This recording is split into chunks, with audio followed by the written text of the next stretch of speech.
Do you want to know the easiest way to get engaged in a long distance relationship? Like, seriously.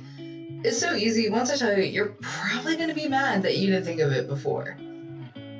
Hey, I'm Jasmine, and on this channel, we talk about long distance relationships and closing the distance. In today's video, we're going to be talking about the easiest way to get engaged in a long distance relationship. So let's begin. Now, I'm not talking about dropping subtle hints. Ain't nobody got time for that, or the energy.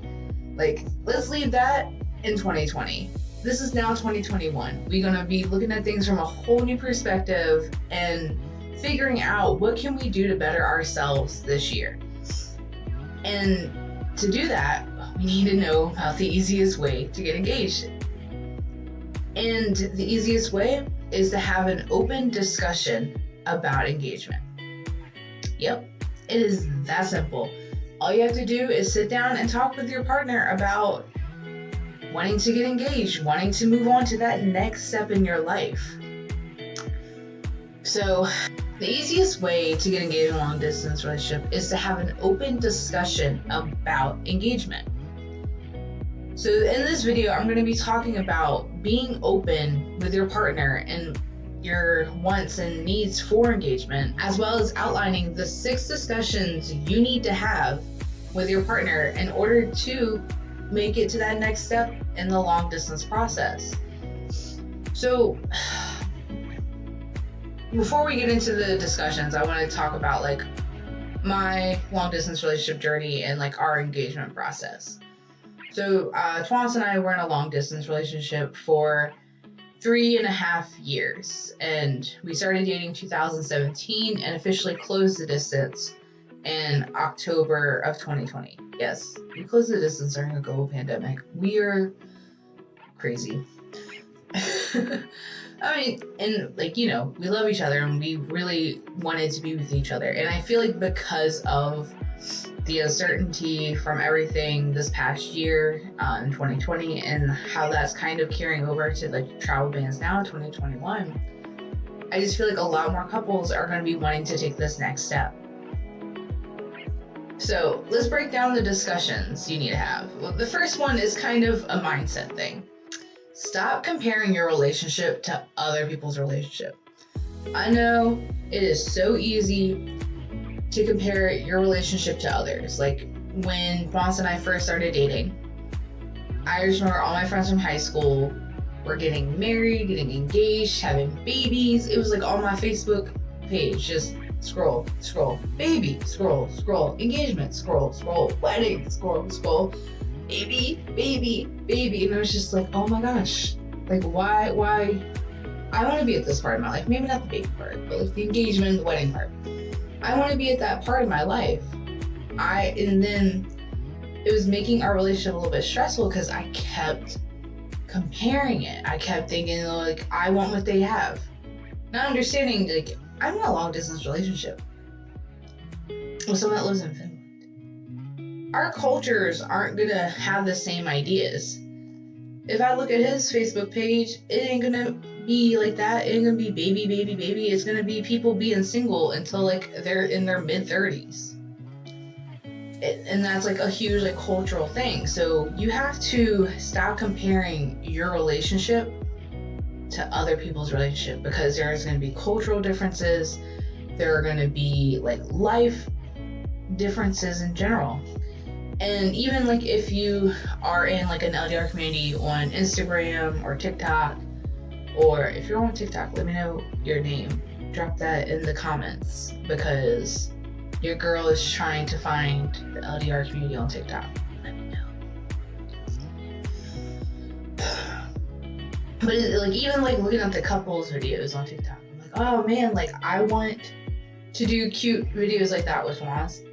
He don't want to do that. That is not his thing. That is not his aesthetic. He cool with playing Xenoblade with me for like 2 hours, but he would not do much for TikTok. Like he is not about to do a whole skit and a half. And that's okay. And I think it's once you get to this point of accepting like that is okay, that you start to feel more comfortable when you do have the discussion of getting engaged. You know it's not coming from a place of like urgency or jealousy. It's coming from a place of love because you love this person, you love your partner, you want to be with your partner. That is the only reasons why you should be getting engaged. So that way you can love and be with your partner and start living the life with them that you've always wanted to live. So the next part of closing the distance and like talking about engagement is talking about a financial plan, or like the financial part of closing the distance. Tomas was a little hesitant at first, like for engagement, because he was still under this thought and belief that he had to take care of me and he had to provide for me. And he's still in university. Like even right now, he's finishing up his master's thesis and will be graduating in the spring. Whereas I've been working for at least like four years as a therapist in the US, and I had the means, I had the money. Like I don't understand why he needed to take care of me if I was able to do that for myself.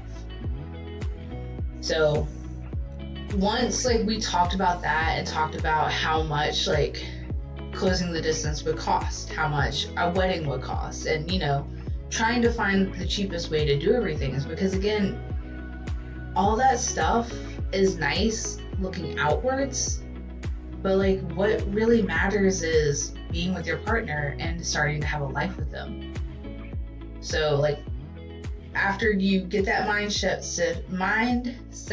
shift of not comparing your relationship to others, the first thing you need to do is talk about the financial aspects of engagement. After you've talked about that, the second thing you need to talk about is marriage. So just because, you know, you're closing the distance, it doesn't always necessarily mean you need to get married or engaged right away. It depends on what, for in our situation, what visas you can apply for. In Finland, they have a work visa that I know a lot of couples do because they want to get married later on. They don't want to get married right away.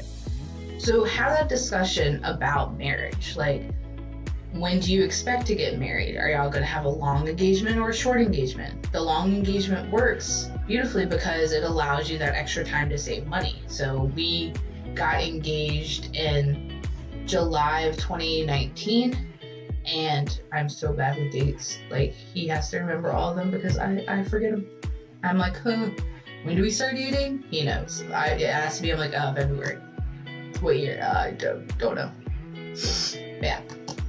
So talking about marriage, and again, heading back to that first topic, the financial aspect of marriage and getting married. And, you know, having the long engagement. So Quant and I got engaged in July 2019. And then from there, that's when I started prioritizing saving up money for all the wedding expenses, closing the distance, and everything like that. And he also, you know, did what he could to save money as well. And it helps like when y'all both are on the same page with those finances, and as well as like knowing what the long-term goal is. Like if y'all have made the same long-term goal, like, okay, we'll close the distance, get married 2 years afterwards, or get married the 90 days, you know, like be on the same page about that marriage discussion. The third discussion you need to have is about the engagement. Y'all need to talk to each other and be open about the whole process, like what type of ring you want, how you want it to be done, or from your partner's perspective, like when do you want the engagement to happen? Like, are there some like conversations or other things you like to talk and work on and discuss about in your relationship before that process gets here? Be open about the whole communication process. And like that even includes like the cost of the ring. So our ring, again, because I was the one that had the means, like Thomas basically bought like a base outline of the ring. It was cheaper for him to do it this way, and then I could contribute to the ring as well. Again, we're in 2021. Ain't no one got time to save up money for an expensive ass ring and all this other stuff in between. Like, we're in long distance relationships. They're expensive enough as it is. Like, the rings don't need to cost so much money. It doesn't make sense. Like, I would rather have something now and continuously work on it, just like our relationship. Let's start with something small. And as our relationship progresses, let's keep building and building and making it more beautiful and strong and everything we wanted in a ring. And also, like, I don't know, like, why this is like such an outdated belief that, and I'm speaking from a female perspective, like, I don't understand why, like, we have to leave everything up to our partners to propose and everything. Like, we can be involved in that conversation. Number one, that's putting way too much stress on a person. They're not gonna want to spend their time trying to focus on that when they have other things in their life they have going on. So help your partner out by talking about, like, the parts of engagement that you want and that are important to you. The fourth conversation you need to have is talking about how you want your partner to, like, talk to your family about engagement and vice versa. So, like, for us, it was still really important for Thomas to get the blessing from my father and my grandmother. That was something, like, that he wanted to do, and I really liked the idea of him doing that as well. It just, like, was something that was meaningful for the both of us. So what I did was I gave Thomas my dad and my grandma's phone number on WhatsApp, and, like, you can also do this through, like, Facebook Messenger or actually all apps have a call feature, like even Snapchat. Who uses that? I don't know, but it has a call feature. So I had them, had Thomas, or I didn't have him, he called them. So Thomas did that part on his own, and in a future video I will talk more about, like, that whole process. And the fifth conversation you need to have is actually planning when you would get engaged. Now, I know if you look online, there's going to be virtual engagement ideas. I do not recommend that. And I do not recommend you mailing a ring to your partner, because we all know the mail this year has been pretty horrible, or last year has been pretty horrible, and I would like to think better of 2021, but you know what? It's already starting to resemble 2020. It's like 2020 part 2. Anyways, I'm tossing an orange around. And, like, I think engagements are something that should be done in person. Now, granted, it's hard to have these meetups as much as before. So talk about maybe when you are able to have that next visit, like, to have the engagement then. And if you find that it's really hard to even plan that before you can make those next steps, then we can talk about other tips for getting engaged and planning an engagement in another video. So there you have it. The easiest way to get engaged in a long distance relationship is to have an open discussion about getting engaged. Without this open communication between you and your partner, there's going to be these feelings of, like, oh, I want them to do this for me, but how do I get them to do it if I don't tell them? Makes no sense, right? Like, the only way you can get what you want in life is by being open and honest and telling that person, hey, this is what I want. What do you want? What can we do so we can both get what we want in the situation? So have that open discussion with your partner, and I promise you it will be so much easier for you to get engaged. Thanks for watching the video. Make sure you subscribe, like, leave a comment, especially if you have a TikTok. Please leave a comment. I would love to follow you. But yeah, like if you've enjoyed this video and want to get notified for new videos on this channel, hit that bell, and I will see you soon. Later.